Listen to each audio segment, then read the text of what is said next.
ఓం శ్రీకృష్ణ పరబ్రహ్మణే నమః. శ్రీమద్భగవద్గీతా అథ ప్రథమోऽధ్యాయः. అర్జున విషాదయోగः. సంజయ ఉవాచ ఏవముక్తో హృషీకేశో గుడాకేశేన భారత సేనయోరుభయోర్మధ్యే స్థాపయిత్వా రథోత్తమం.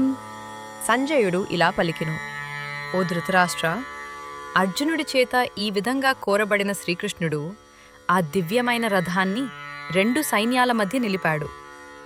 నిద్రను మరియు అజ్ఞానాన్ని జయించిన గుడాకేశుడైన అర్జునుడి కోరిక మేరకు ఇంద్రియాలకు అధిపతి అయిన హృషీకేశుడు అగ్నిదేవుడు ప్రసాదించిన శక్తివంతమైన దివ్య రథాన్ని సరిగ్గా రెండు సైన్యాల మధ్య నిలిపాడు.